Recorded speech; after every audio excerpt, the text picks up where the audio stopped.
रहीम। Binary subtraction, ये असूल याद रखना है इसका। एड लीडिंग जीरोज हमने करनी है मेक करने के लिए देयर लेंथ को equal if needed. If needed से ये मुराद होगा कि अगर ज़रूरत होगी हम ये करेंगे, ज़रूरत नहीं होगी तो हम नहीं करेंगे। अब ज़रूरत से क्या मुराद है, इफ़ नीडेड का क्या मीनिंग है? वो ये मीनिंग है कि हमारे पास ये अमाउंट 8, इसमें से हमने माइनस करना है लेट सपोज 3 को, जवाब आ जाएगा 5। ये हमारा आंसर आ गया।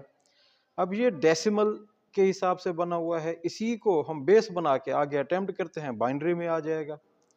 जो 8 है 8 है हमारे पास, इस में से सब्ट्रैक्शन हमने करना है, तो ये हमारा कहलाएगा मेन्यूड, और जिसने माइनस होना है वो कहलाएगा सब्ट्रैंड। जो इनका आंसर आएगा सब्ट्रैक्शन करने के बाद वो कहलाएगा डिफरेंस। 5 डिफरेंस है, 3 सब्ट्रैंड है, 8 मेन्यूजेंट है। ठीक हो गया। तो इसी हिसाब से ये हमारे पास क्वेश्चन है 9 माइनस 3। अगर हम इसको डेसिमल में देखते हैं तो हमारे पास आंसर आ जाएगा डेफिनेटली 3, लेकिन हमें इसको बाइनरी सब्ट्रैक्शन क्योंकि करनी है, इसलिए हम बाइनरी फॉर्म में इसको कन्वर्ट करेंगे। फर्स्ट ऑफ ऑल हमारे पास है वैल्यू या डिजिट, वो है 9 का।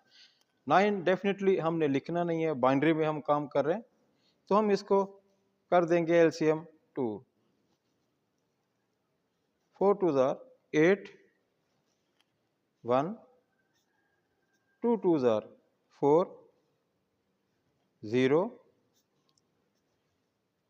2 1 2।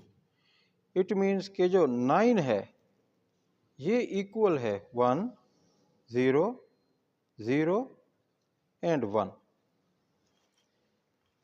1 2 3 4 बिट्स हमारे पास आ गए, मतलब 4 डिजिट हमारे पास आ गए। अब दूसरा हमारे पास जो रकम है वो है 6। 6 भी हमने डेफिनेटली नहीं लिखना, इसको हम यहाँ पे एलसीएम इसका कैलकुलेट कर लेते हैं।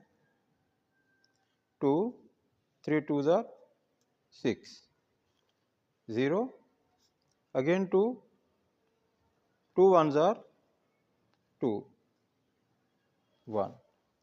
अब हमारे पास क्या अमाउंट आ गई है, 6 इज इक्वल टू 0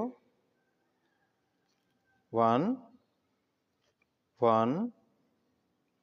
ये हमारे पास 4 डिजिट, ये हमारे पास 3 डिजिट। इसके रूल के मुताबिक ऐड जीरोस करने हैं to make their if needed. ये इफ नीडेड की अब हमें जरूरत पड़ गई है, क्योंकि ये 4 डिजिट है, 4 बिट्स है, हमारे पास 3 बिट्स में आंसर आया है, तो हम 1 0 यहाँ पे ऐड कर देंगे इक्वल करने के लिए इफ नीडेड। वो इसीलिए इफ नीडेड कह रहा था यहाँ पे। अब हमारे पास अमाउंट बन के आ गई है, इसको हमने अटेम्प्ट करना है। ये अब इतना कोई डिफ़िकल्ट क्वेश्चन नहीं रह गया, हमने इस सॉल्यूशन से इसको काफ़ी हद तक इजी बना दिया है। अब इसको समझना हमारे लिए ज़्यादा मुश्किल नहीं है। तो 1 0 0 1, ये आया हुआ है 1 0 0 1, सब्ट्रैक्शन 0 1 1 0। ये हमने यहाँ पे अमाउंट शिफ्ट कर रखी है। अब हम इसी की कैलकुलेशन करते हैं। तो इसमें क्या होगा, 1 0 माइनस किया गया हमने 1 में से, तो यहाँ पे डेफिनेटली 1 आएगा। देन ये हमारे पास है 0, 0 में से 1 माइनस नहीं किया जा सकता, सब्ट्रैक्शन नहीं होता। ये लेगा इससे कैरी, इसके पास भी कुछ नहीं है, ये लेगा कैरी इससे, ये 1 है, इसने इसको शिफ्ट कर देना है 2। अब 2 क्यों शिफ्ट करेगा, इसलिए शिफ्ट करेगा कि ये बाइनरी बेस हमारी बाइनरी है, क्योंकि बाइनरी नंबर पे हम काम कर रहे हैं। तो यहाँ पे जो उसने कैरी इसको दिया 1 नहीं देगा 2 देगा। अब 2 ये हो गया है अब यहाँ पे, तो इसने, ये मैं अंडरस्टैंड कर रहा हूँ, इसने फिर इसको 2 दे दिया, यहाँ पे ये 1 रह गया, 2 को हम क्रॉस कर रहे हैं, ये 1 रह गया, यहाँ पे आ गया इसका 2, 2 में से 2 इधर आ गया, 2 में से 1 गया 1, यहाँ पे कितना आया हुआ था 1, 1 में से 1 गया 0। यहाँ पर जो इसने कैरी दिया था, तो डेफिनेटली जब इसने कैरी दिया है, बाइनरी में दिया है ना, तो इसलिए यहाँ पे अंडरस्टूड है 0, तो ये 0/0 0।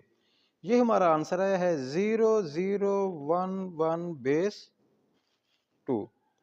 अगर हम इसी को डेसिमल में कन्वर्ट करेंगे तो भी सेम यही कंडीशन होगी कि 9, या इसी को ही हम लिख लेते हैं 0011 बेस 2 इक्वल टू 3 डेसिमल।